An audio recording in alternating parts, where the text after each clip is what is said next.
하나님의 말씀은 역대하 25장 1절에서 13절입니다. 역대하 25장 1절 아마샤가 왕위에 오를 때 나이가 25세라. 예루살렘에서 29년 동안 다스리니라. 그의 어머니 이름은 여호앗단이요 예루살렘 사람이더라. 아마샤가 여호와께서 보시기에 정직하게 행하기는 하였으나 온 마음으로 행하지 아니하였더라. 그의 나라가 굳겠으며 그의 부왕을 죽인 신하들을 죽였으나 그들의 자녀들은 죽이지 아니하였으니 이는 모세 율법책에 기록된 대로 함이라. 곧 여호와께서 명령하여 이르시기를 자녀로 말미암아 아버지를 죽이지 말 것이요 아버지로 말미암아 자녀를 죽이지 말 것이라.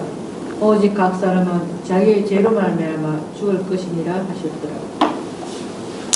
아마샤가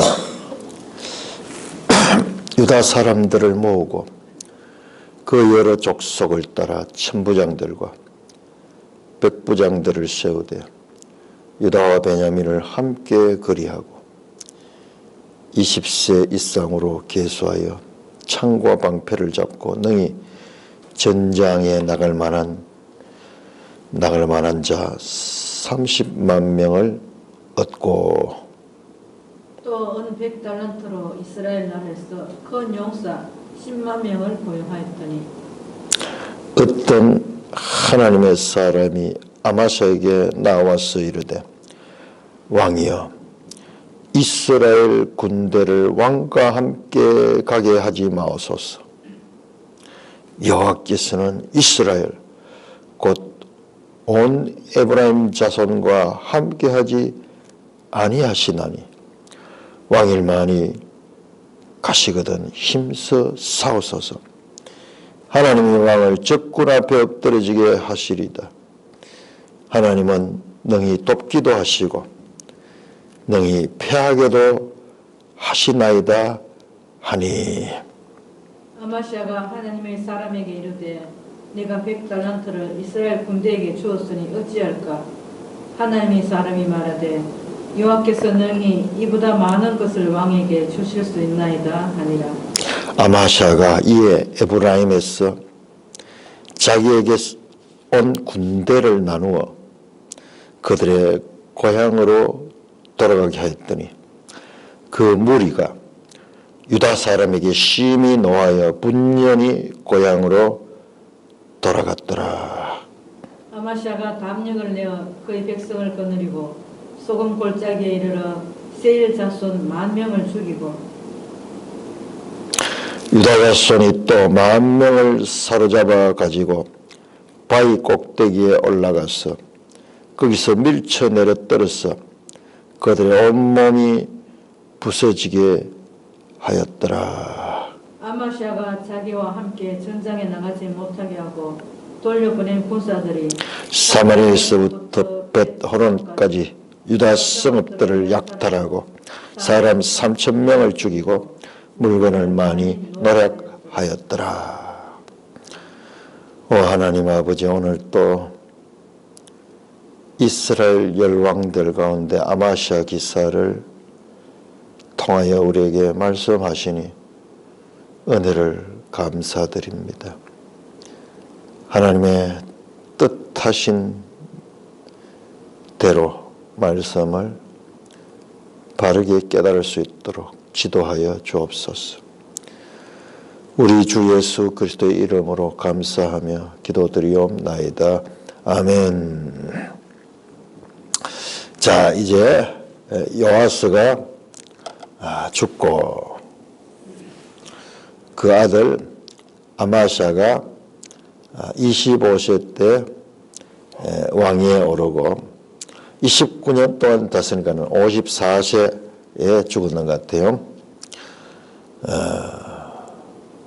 아마샤가 왕위에 오를 때 나이가 25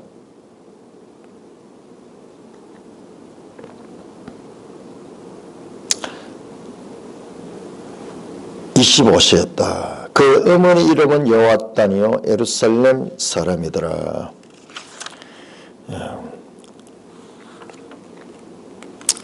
여호아스의 어머니가 여호아스의 어머니는 저기 브엘세바 사람이었죠. 여호아스의 어머니는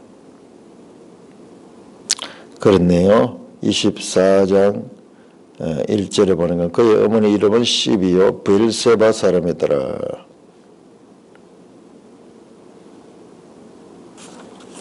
그 여호아스의 아들은 아마샤인데 그의 어머니 예루살렘 사람 여호야단이다. 이러면 이제 여호하는 말이 많이 있는데 여호사밧, 여호앗단, 여호야다, 뭐 여호강 이 하나님 이름이 하나님 여호와 야훼 할 때 그 이름 속에 하나님의 이름을 그렇게 넣어가지고 아샤리아 해서고 뒤에 야 붙는 것도 다 그거예요. 야 이름 보면은 끝에 보면 야 하는 말이 많이 나오죠.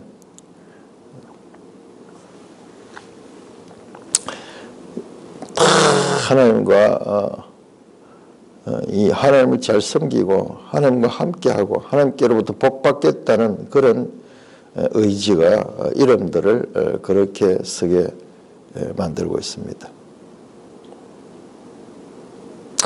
우리가 앞에서 이 아마샤의 아버지 여호아스가 신하들에 의해서 죽임을 당했던 것을 보게 됩니다. 그런데 그들이 북왕국의 암살자들처럼 왕을 죽이고 자신들이 왕위를 찬탈했다 그러면은 그때 이 아마샤도 죽였을 것이에요. 그러나 그들은 그 선지자 사가랴와 그 형제들에게 행한 뒤에 보면은 사가랴와 형제들이 나오거든요. 그러니까 우리가 대표적으로 사가랴를 죽였지만은 그 여호야의 아들들을 죽였어요. 은혜를 원수로 갚았는 거죠.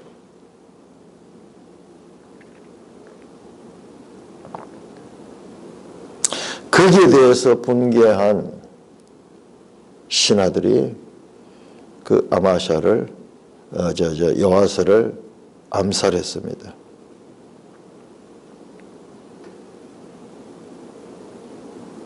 그러니까 그들은 반역을 일으켜서 자기들이 왕권을 탈취하고자 하는 뜻은 없었어요. 하나님의 약속에 대한 유다는 확실한 이 전통을 지키고 있습니다. 왕위에 대해 가지고는 찬탈을 하지 않는다. 왕위는 다윗 후손이 그 왕위를 이어받는다. 아마샤에 대한 하나님의 평가가 나옵니다. 2절에 아마샤가 여호와 보시기에 정직하게 행하기는 하였으나, 이제 우리 성경에서 이런 부분이 이제 복설이라고 하는 걸 알게 되죠. 여호와 보시 정직하게 행하기는 하였으나 뭔가 문제가 있어요. 온전한 마음으로 행하지 아니하였더라. 온전한 마음, 레브, 마음에 온전하게 행하지 않았더라.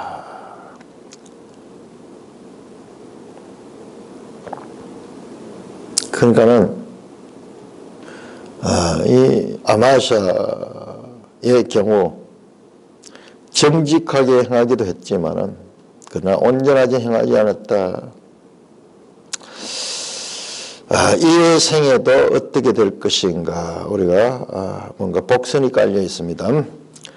3절입니다. 그 나라가 굳게 섬에 그의 부왕을 죽인 나라들을 죽였으나, 그가 이제 왕이 올라가지고 이제 왕위가 완전히 자리 잡으니까는 이제 아버지를 죽였던 이 신하들, 대표적으로 이름이 나왔죠.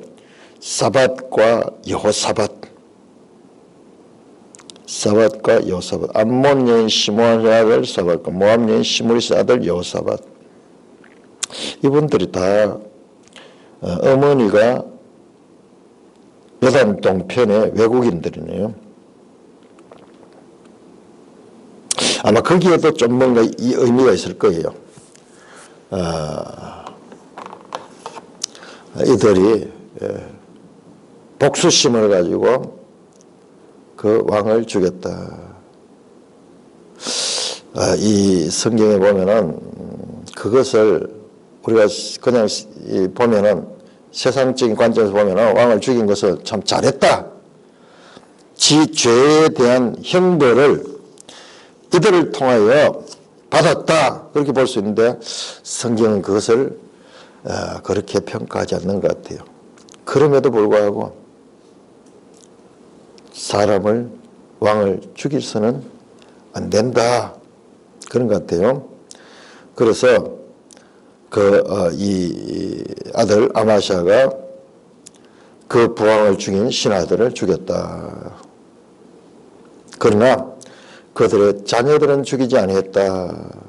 왜?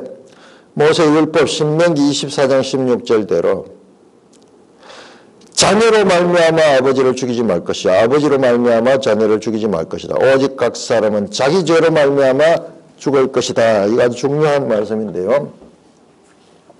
소위 죄의 이 개인성. 자, 왜 이 개인성 당연한 거죠? 오늘날 우리가 보면은 아니에요.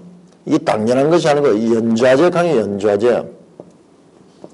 아버지가 빨개지면요, 자식은 이 세상에서 공식적인 그런 직업을 가질 수도 없고요. 그에 대한 아버지의 죄에 대한 그 짐을 자식과 그 가족들이 다 물려받아야 했어요. 우리나라도 최근까지 그랬어요.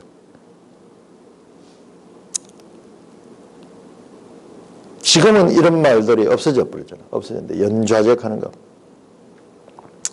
우리 외삼촌이 그 당시에 오늘날 치면은 참 반정부 운동에 그렇게 참여했다가 수감이 되어가 외사촌들이 공직에 나가서 일할 수 있는 그런 자격이 없어지는 거예요. 나중에 그게 풀렸어요. 연좌제 하는 거. 그러니까 오늘 시대까지도 이어는데 우리나라 같으면은 왕조 시대에 특히 반역자들은 삼족을 멸한 삼족. 삼족이라고 하면은 그 가족들을 할아버지, 아버지, 아들 때까지 또는 아버지, 아들, 손자 때까지 완전히 그와 관계된 사람 다 없애버려요. 그런 걸 보면은 이게 잔인한 게 아니라 이게 자비예요, 자비. 이 법이 정말 얼마나 앞선 법인가, 앞선 법. 과잉 형벌. 죄인이기 때문에 죄를 지을 수 있습니다, 사람이. 그래서 하나님 아시는 거예요. 그러나 그 죄에 대한 책임은 못 돼요. 당대에 자신의 죄는 자신이 책임지는 것으로 끝내라 하는 그와 같은 법입니다. 그래서 아버지를 죽인 그 반역자들을 색출해서 그들을 죽였다. 그 부왕을 죽인 신하들 참 의협심과 정의로운 행동으로 죽은 선지자 여호야다의 아들들, 즉 스가랴와 그 형제들에 대한 원한을 대신 갚아줬죠. 대신 갚아줬죠. 스가랴가 죽으면서 그 원한에 여호와께 기도하잖아요. 죽을 때 여호와는 감찰하시고 신원하여 주소서. 24장 22절에 그 일을 이들이 당대에 맡았던 것 같아요. 그러나 율법을 따라 그들도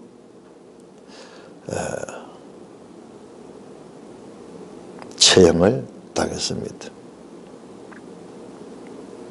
5절입니다. 아마샤가 유다 사람들을 모으고 그 여러 족속을 따라 천부장들과 백부장들을 세우되 유다와 베냐민과 함께 그리하고 20세 이상으로 계수하여 창과 방패를 잡고 능히 전장에 나갈 자 30만 명을 얻었다. 지금 이 뒤에 내용을 보면은 에돔과 전쟁을 하기 위해서 군대를 모으고 있습니다.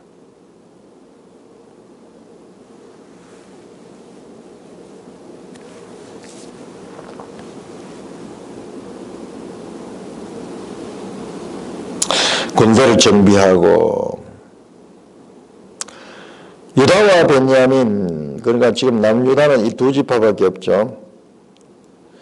그래서 전쟁에 나갈 만한 30만 명을 지금 얻고 6절을 또 은백달란트로, 엄청난 돈이네요. 은백달란트로 이스라엘 나라에서 큰 용사 10만 명을 고용했다. 용병. 어디에? 북이스라엘에. 북이스라엘에 10만 명의 용사들을 돈으로 그렇게 고용을 해서 이제 전쟁을 준비하고 있습니다. 자, 그렇게 의지를 가지고 있는데 그때 7절입니다. 어떤 하나님의 사람이 아마샤에게 나와서, 자, 우리 이 역대기를 보면서 계속 선지자와 왕과의 관계를 봅니다. 왕은 선지자의 말씀을 들어야 돼요. 그런데 처음엔 잘 졌다가 선지자의 말이 자기를 반대하는 걸 싫어하잖아요. 왕들이 싫어하잖아요. 자, 여기에 이 선지자는 이름이 없어요. 어떤 하나님의 사람, 익명의 선지자가 등장합니다. 왕에게 말합니다. 이스라엘 군대를 왕과 함께 가지 마소서. 여호와께서는 이스라엘 곧 온 에브라임 자손과 함께 하지 않습니다. 북왕국과 동맹을 맺지 말고 함께 전쟁을 하지 말라는 것입니다. 참 이 역사가 바로 앞에 그 선왕 때 일어났던 그 여호와스가 태어날 때 일어났던 북왕국과의 동맹의 결과, 여호사밧의 결과로 일어났던 피별이 나는 유다의 그 역사를 지난 지가 지금 얼마 되지 아니었는데,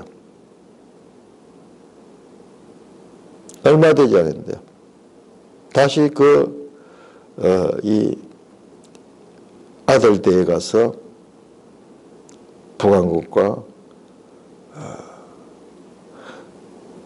물론 이제 돈을 주고 고용했지만은 그건 동맹이죠, 그것도. 여호와께서는 이스라엘 곧 에브라임 자손과 함께 하지 않는다. 하나님은 북왕국과 함께 한다. 자, 이거 정말 중요한 이야기예요. 우리 생각에는 무조건 그 북왕국과 통일을 원하는 것 같지만 하나님 그걸 원치 않아요. 우리처럼 그렇게 단순해요. 그러니까 우리 민족끼리 가는 그 북한의 그 표는 우리 성경으로 보면은 선동이에요, 선동. 우리 민족끼리니까 무조건 함께 해야 된다. 그거 아니에요.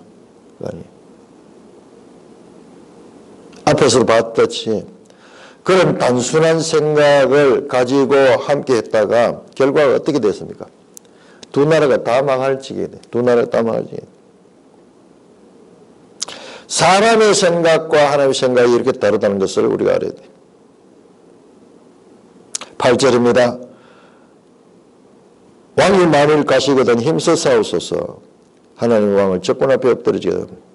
자, 매일성경 주석을 보세요. 우리 여기 지금 역대하를 보면서 이런 표현이 나오는데 이게 조롱하는 듯한 그 어떤 표현입니다. 왕이 만일 가시거든 힘써 싸우소서. 지극하면 그럼에도 당신은 가소서. 전쟁을 위해 힘을 내소서다. 하나님을 거역하는 결정을 조롱하는 말이다. 18장 14절에서 미가야가 했던 합법과 똑같아. 미가야가 아합에게 말했잖아요. 전쟁하러 가세요. 가라고. 하나님의 뜻을 전한 것이 아니라 하나님의 뜻을 어기고자 하는 그와 같은 아합에게 조롱하는 그런 의미로 말했던 거죠. 그러니까 우리가 이게 기적이죠. 한번 생각해 보세요, 여러분들. 지금부터 2000 수백 년 전에 기록한 그 히브리어로 기록된 성경을 오늘날 우리가요, 그 속뜻까지 다 이해할 수 있다는 거. 이보다 더 큰 기적이 없어요. 너무 당연하게 생각하니까는 그 기적을 늘 경험하면서도 그 기적을 모르는 거예요. 불과 500년 전에 우리 한글로 쓰여진 500년도 안 되죠. 400년, 300년 전에 우리 한글로 쓰여진 그 이 훈민정음 우리 읽을 수 있습니까, 지금? 뜻을 알 수 있습니까? 나라 말씀이 딩국에 달아 사마띠 아미할세 이로 어여삐 여겨. 400년 전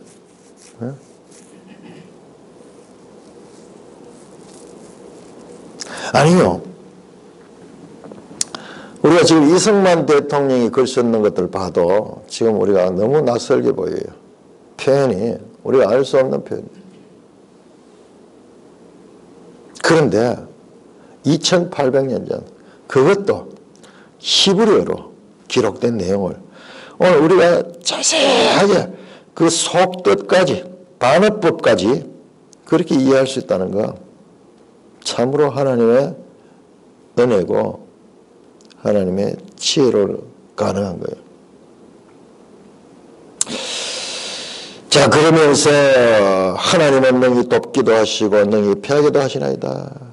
자, 우리 하나님은 누군가? 잘 봐야 됩니다. 순종하는 백성에게는 도와주시지만 불순종하는 백성은 망하게 합니다. 앞에서 나왔잖아요. 아람 군대, 작은 군대에 요아스의 많은 이 군대가 아람의 작은 군대에 의해서 멸망하잖아요. 다 약탈당하고 큰 대패하잖아요.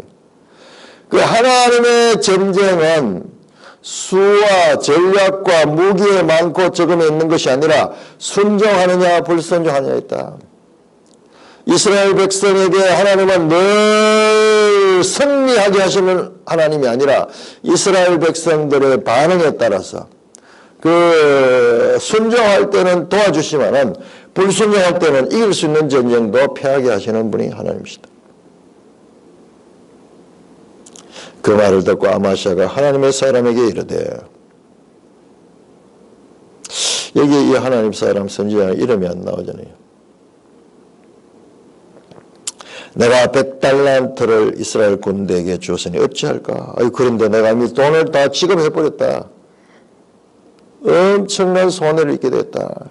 그러니까 그 선지자가 말합니다. 여호와께서 능히 이보다 많은 것을 왕께 주실 수 있나이다 하니라. 그 물질에 아까워하지 말아라. 그보다 훨씬 더 많은 것을 왕에게 줄 수 있는 것이 하나님이시다. 그 아마샤가 참 선지자의 말씀을 순종합니다. 아마샤가 이에 에브라임에서 자기에게 온 군대를 나누어 그들의 고향으로 돌아가겠다. 돈을 다 줬지만은 돌아가도록 그러게 했습니다. 큰 결단을 했겠죠. 정말 우리 살면서 이게 지금 투자잖아요. 그것도 거금을 주고 투자를 했는데 투자했기 때문에 우리가 그런데도 그 거금을 잃어버리고 하나님 말씀에 따라서 순종하면서 그 거금을 잃어버린다라는 것은 그런 믿음 가진 사람이 오늘날 과연 얼마나 될까요? 쉽지 않은 이야기예요. 성경의 나무 이야기처럼 볼 때는 이게 아무렇지도 않지만 실제 자기 일이라 그러면은 전 재산을 들여가지고 지금 사업을 하겠다고 투자를 했는데 하나님 말씀이 하나님 원치 않는다.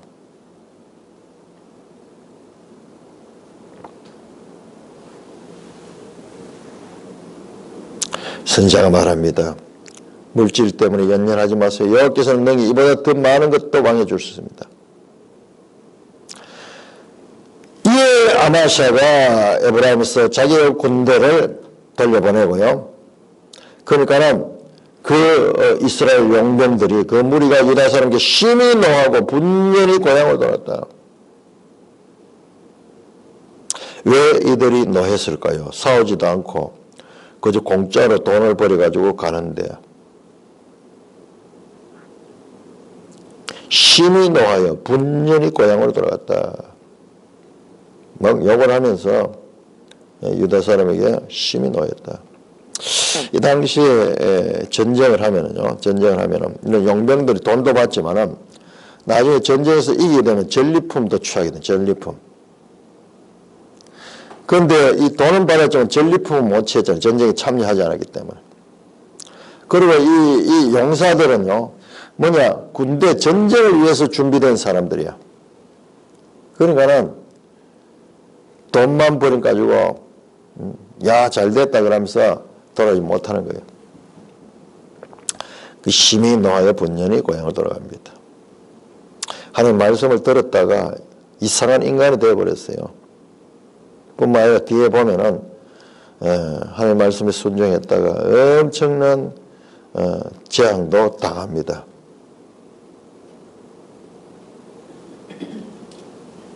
자, 우리가 하나님 말씀을 들으면 해피 엔딩이 되어야 될 텐데 하나님 말씀을 들었는데 왜 이런 이 재앙을 당하는가?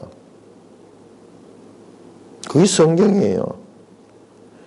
우리는 하나님 말씀을 들으면은 아무런 문제가 없고 길이 형통해지고 잘 된다 그럴 때도 있어요. 그러나 하나님 말씀에 순종했을 때도 불구하고 그와 같은 실패와 고통과 그리고 재앙들을 당할 수도 있다는 것입니다.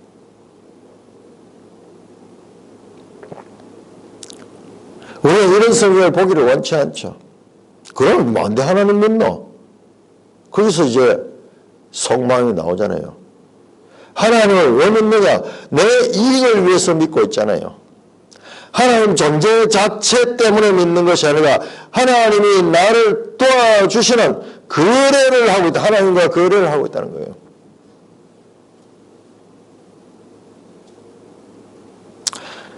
자, 11절입니다. 아마샤가 담력을 내어 그의 백성을 거두고 손골짜기에 세일 자손 10,000명을 죽이고 하나님 말씀대로 순종했어요.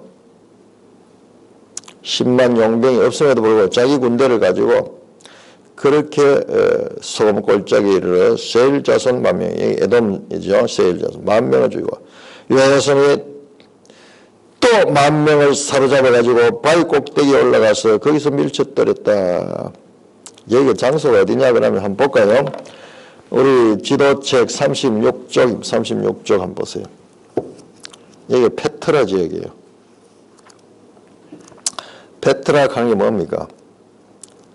페트라 하는 게 바위잖아요. 페트로스잖아요. 베드로 이름이 바위잖아요. 반석이잖아요.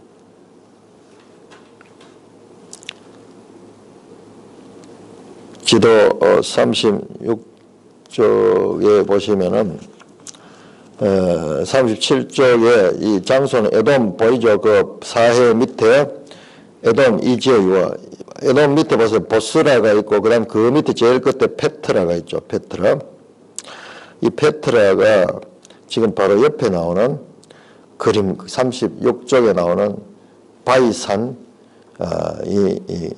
이 지역이에요. 이 지역. 이 산이 전부 이와 같이 큰 바위로 구성되어 있는 거예요.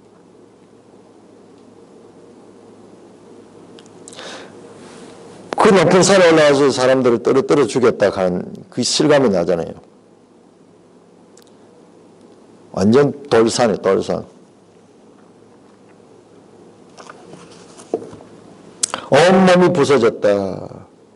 그냥 성경 한 절을 읽었는데 이거를 지형과 배경을 살펴보니까는 바위 꼭대기에 올라갔다. 이쪽은 바위로 기록되네. 그 성경이 얼마나 정확한 말씀이냐 하네요. 소설가가 꾸며내면은 이런 부분에서 들통이 나게 되어 있어요. 확인해 보니까는 여기 완전 바위 지역. 13절 아마샤가 자기와 함께 전장에 나가지 못하고 돌려보낸 군사들, 용병들 있죠. 부왕국의 용병들이 고국으로 돌아갔다가 사마리아에서부터 베드로까지 유다 성읍들을 약탈하고 3,000명을 죽이고 물건을 많이 용했다. 돌아갔다가 그들이 복수하는 거예요. 약속을 지키지 않는 아마샤에게 복수를 해서 그 당시에 사마리아 지역에 베드로까지 유다 성읍들을 약탈했다. 우리가 앞에서 기사를 보면은 이 북왕국 지역들을 좀 차지했어요.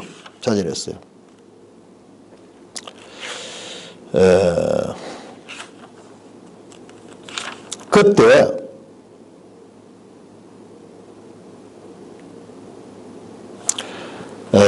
그것을 다시 그들이 빼앗고 이 3,000명을 죽이고 물건을 많이 약탈해 갔습니다.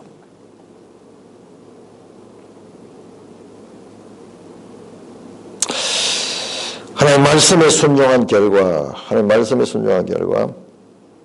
이런 큰 우환을 당하게 되었습니다. 자, 14절에서 28절까지 25장 14절에서 28절까지 교독합니다.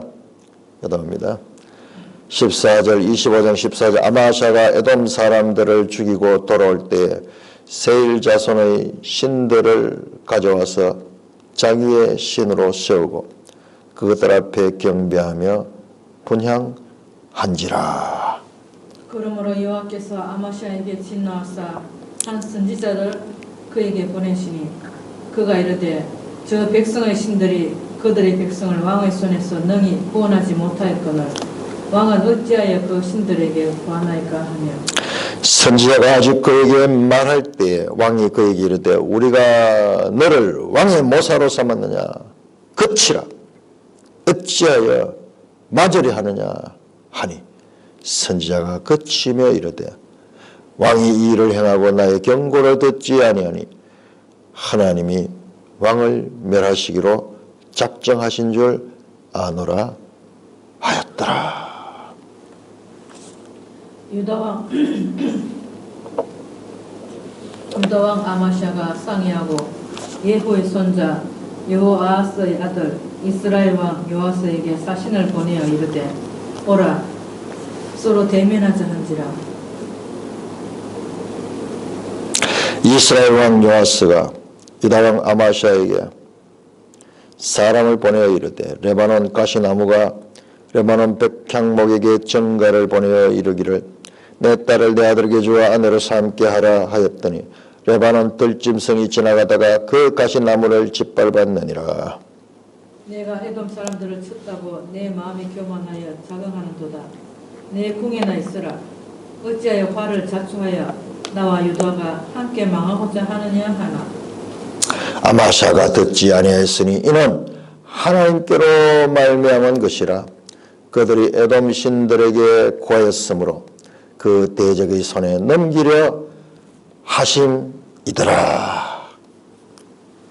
이스라엘 왕 요아스가 올라와서 유다 왕 아마샤와 더불어 유다의 베스메스에서 대면하였더니 유다가 이스라엘 앞에서 패하여 각기 장막으로 도망한지라.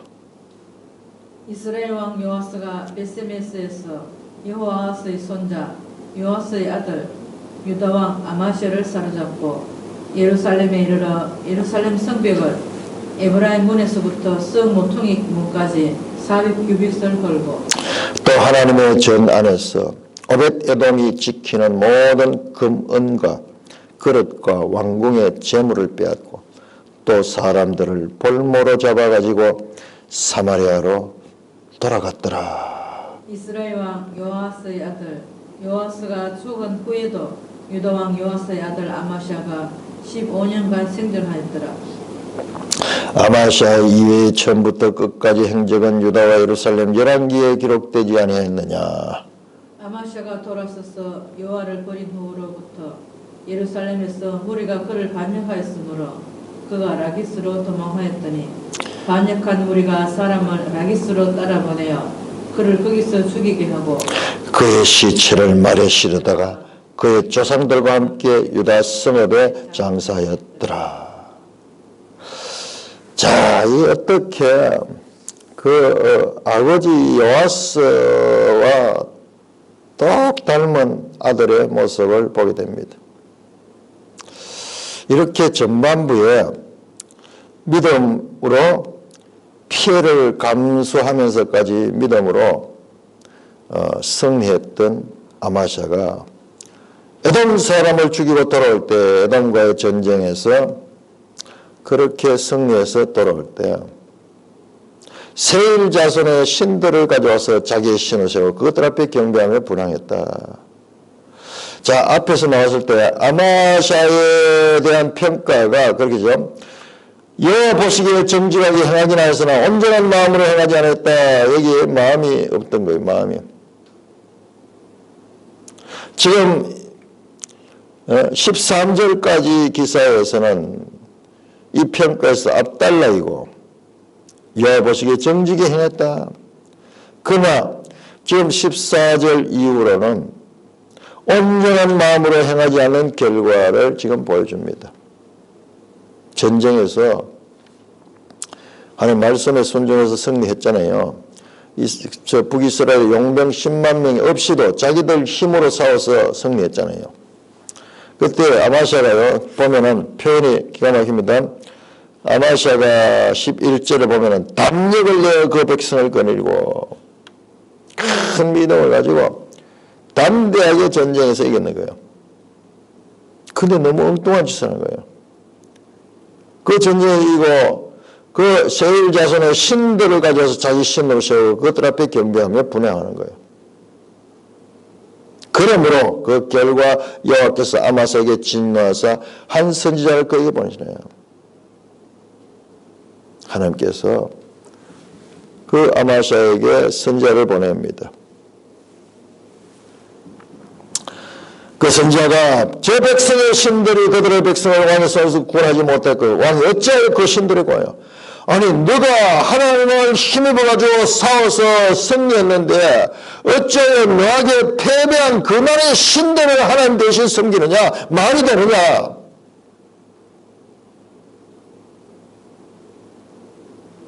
선지자가 담대하게 하는 말씀을 했습니다. 16절 선지자가 아직 그에게 말할 그때 왕이 그에게 이르되 우리가 너를 왕의 모사로 삼았느냐 그치나 어찌하여 맞으라 하느냐. 그렇게 담대하게 직언하는 선지자에게 언제 내가 너를 내 모사로 삼았는 거냐. 맞을라 하나. 오늘날 우리말로 맞을라 하나. 맞아 죽으려고 환장했나? 너? 앞에 어떤 선지자의 말을 듣고 순종하던 엄청난 피해를, '은,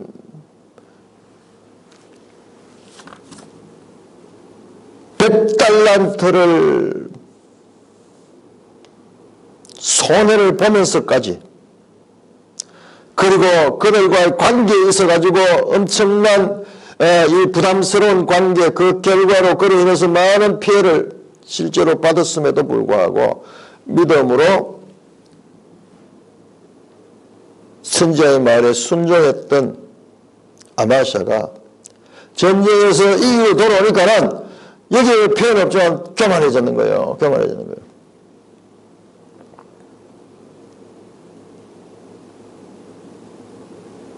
선지자의 말을 막으며 선지자를 박해합니다. 여기 똑같이 여일이 났던 게 아사예요. 아사 왕이 참 하나님의 말씀을 잘 순종했잖아요. 그러다가 마지막에 가서 36년 이후로부터 선지자가 말할 적에 듣기 싫다. 저놈을 감옥에 넣어라. 그를 지지하는 놈들도 마찬가지로 형벌을 가해라. 처음에는 잘 순종하다가 이제 어느 정도 하나님의 은혜로 말미암아 그가 성공한 후에는 한결같이 이렇게 변심하고 우상 숭배로 나아가고 하나님의 뜻을 전하는 선지자를 싫어하고 미워하고 그를 박해까지 하는 공통된 모습을 볼 수가 있습니다. 참 이 선지자의 역할이 참 힘들겠죠. 목숨을 걸고 하나님의 뜻을 대언해야 되는 거예요. 그러자 이 선지자가 혼자말로 말했던지 잠깐 선포를 합니다. 잠깐 하나님이 왕을 멸하시기로 작정했습니다. 이 말씀을 듣지 경고를 듣지 않았기 때문에 17절에 유다왕 아마샤가 상의하고 에후의 손자 요아스의 아들 이스라엘 왕 요아스에게 사신을 보내어 이르되 오라 우리가 서로 대면하자 한지라. 이게 무슨 말이냐 그러면은 지금 이 아마샤 유다왕이 지금 여호아스 북왕국의 왕은 에후의 손자 여호아스가 북왕국의 왕입니다. 그래서 선전포고를 한 거예요. 선전포고를 한 거예요. 오라 우리가 서로 대면하자 이렇게 하는 말이 한판 붙자 하는 거예요. 한판 붙자.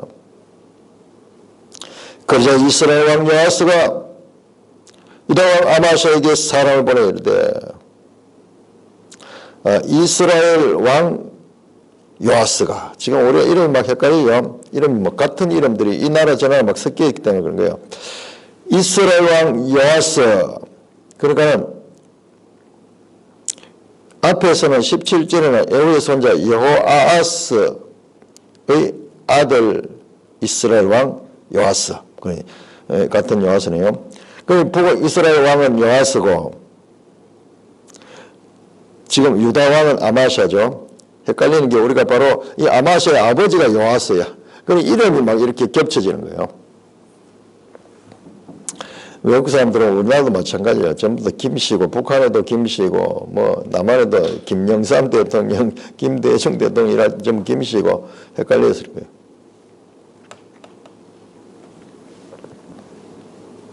그러자 이스라엘 왕이 사람을 보내가지고 말합니다. 네가 내하고 한판 붙는다 하니 말이 되느냐. 레바논 가시나무가 레바논 백향목의 정가를 보내 이르가. 그러면서 19절입니다. 19절입니다. 네가 에돔 사람들을 쳤다고 네 마음이 교만하여 자간다. 하나님의 뜻을 그대로 드러내네요. 이 북왕국의 이 왕을 통해 가지고 에돔 사람들을 쳤다고 네 마음이 교만하여 자강하는도다. 네 궁에나 있어라. 어찌하여 화를 자초하냐. 너와 유다가 함께 망하줘야 하느냐. 간이 부었구나 그러면서 유다왕의 선전포고에 북왕국 요아스 왕이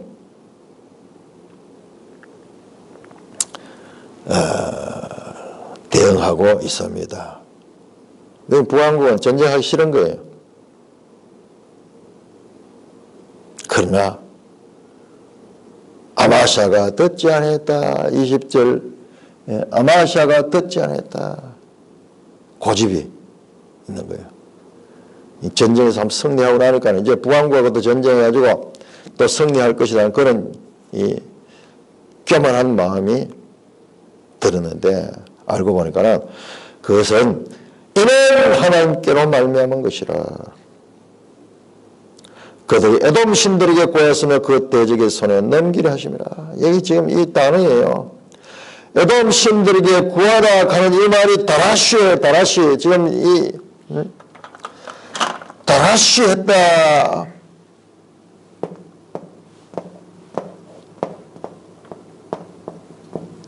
지금 이 다라시가 역대기에 그냥 여호와께 구해야 되는데, 여호와께 묻고 여호와께 구해야 되는데 에돔 신들에게 구한 거예요. 그러니까 하나님이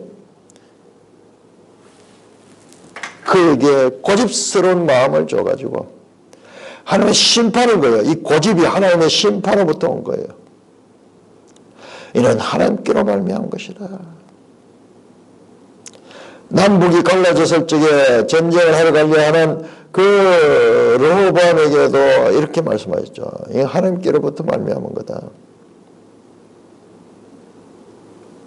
이번에는 전쟁을 하도록 하는 것도 하나님께로부터 말미암은 거예요. 그러자 21절 이스라엘 왕 여호아스가 올라와서 유다 왕 아마샤와 더불어 벳셰메스에서 대면했더니 벳셰메스에서 지금 한판 붙는 거예요. 지도 184쪽을 보겠습니다.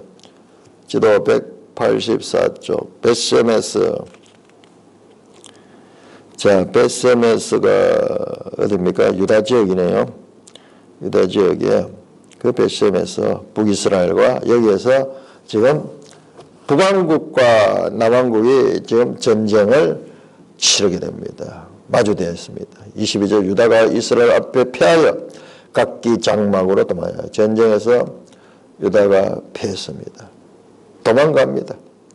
이스라엘 여호아스가 벳셰메스에서 여호아스의 손자 여호아스의 아들 유다왕 아마샤를 사로잡고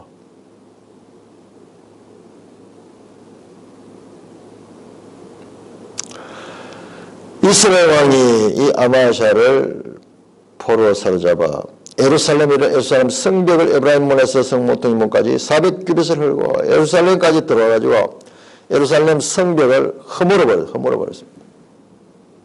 고대 국가 전쟁에서는 이 성탈환 전쟁인데 성이 무너져 버렸습니다. 또 하나님 전하에서 오벳 에돔이 지키는 금원과 그릇과 왕궁의 재물을 빼앗고 사람들을 볼모로 잡아가지고 사마리아로 돌아갔다. 전쟁에서 엄청난 피해를 봅니다. 성전에 금은 이거 모든 것 다 뺏기고 사람들을 또한 볼모로 잡아가지고 사마리아로 돌아갔다.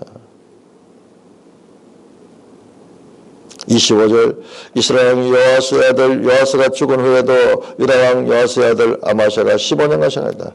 그런데 어떻게 이 왕이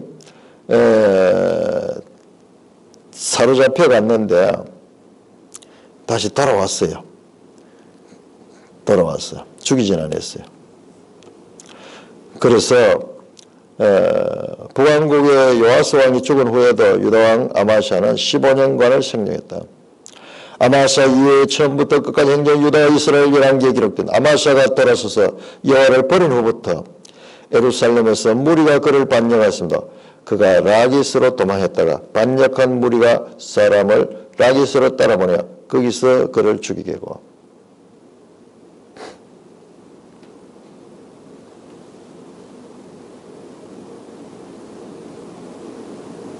아마샤가 돌아서서 여호와를 버린 후부터 언제 저 에돔과의 전쟁에서 이긴 후부터 그가 여호와를 버리니까 백성들도 무리들도 그를 버렸습니다. 그리고 그를 죽여버렸습니다. 라기스로 도망가는 그를 죽여서 그는 암살을 당해가지고 죽습니다. 자, 이 아마샤 기사는요, 그에 붙인 요아스처럼 처음에는 여호와를 잘 섬기다가 나중에는 그렇지 못했습니다. 우상 숭배에 빠졌습니다. 만명을 부릅니다. 성전을 박해합니다. 하나님의 말씀을 무시합니다. 우상을 숭배합니다. 그 결과 그 아버지와 똑같이 신하들에 의해서 암살을 당하게 됩니다.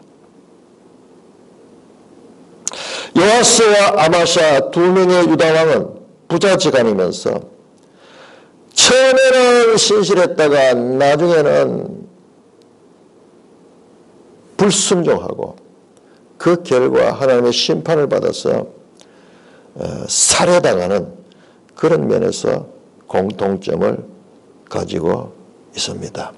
자, 우리 지도책 181쪽을 다시 보십니다. 지도책 181쪽. 이 지도책이 완벽하지만은 제가 좀 더 보완을 해야 돼요. 우리가 이 성경을 제대로 공부를 하면요, 이런 창조적인 일을 할 수 있는 거예요. 자, 지도책 181쪽을 보면은 북쪽 이스라엘 왕들 가운데 거기에 앞에 별표가 있는 사람들 있죠. 북쪽에 나답, 엘라, 여호람, 스가랴, 살룸, 베가, 쭉 부왕국 가운데 앞에 별표가 있는 왕들은 전부 뭐냐? 암살당해서 죽임을 당한 왕들이에요.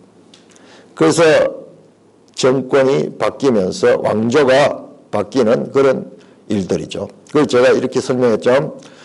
부왕국은 정통성이 없기 때문에 이렇게 폭력과 이와 같은 반역과 혁명으로 끊임없이 그 왕조가 피비린내를 나는 그와 같은 역사를 가지고 있다. 그런데 비해서 남왕국은 다윗 후손의 정통성을 가지고 있기 때문에 그런 것은 없었다. 그렇게 가르쳤는데 그게 부족한 가르침이었어요. 아니, 자, 지금 보시면은 아달랴, 자, 아하시아 밑으로부터 시작해서 아달랴도 비록 그런 다윗 후손은 아니지만은 그도 죽임을 당했죠. 살해당했죠. 그 다음에 요아스 부하에 의해서 살해당했습니다. 아마샤 부하에 의해서 살해당했습니다. 앞에다 별표를 붙여줘야 돼요. 별표를 붙여. 이 지도가 부족한 지도예요. 거의 완벽하게 만들었지만 마치 부왕국에만 암살당하고 남왕국에는 그 암살이 없었던 듯이 그렇게 생각하기 쉬운데 그렇지 않아요. 남왕국에도 그 못지않는 그와 같은 살해를 당하는 그와 같은 것. 마치 이 도표를 보면은 북이스라엘 부왕국에만 암살된 왕이 있는 것 같이 그렇게 되어 있는데 그렇지 않아요. 남왕국에도 요아스, 아마샤 이들은 자기 신하들에 의해서 암살당한 왕들이다. 부왕국과 차이점은 그들은 죽이고 자기들이 왕위를 찬탈했지만 그러나 남왕국에는 그렇지는 않습니다. 우리가 좀 기대가 되네요. 요아스를 암살한 그와 같은 신하들을 아마샤가 왕이 돼가지고 처단했는데 이 아마샤를 죽인 사람들은 그 아들 우시야가 어떻게 처리했는가? 성경에 거기에 대해서 내용이 나오는 것인가 안 나오는 것인가 궁금함을 가지면서 우리가 한번 다음에 그 내용도 한번 살펴보도록 하겠습니다. 찬송가 398장입니다.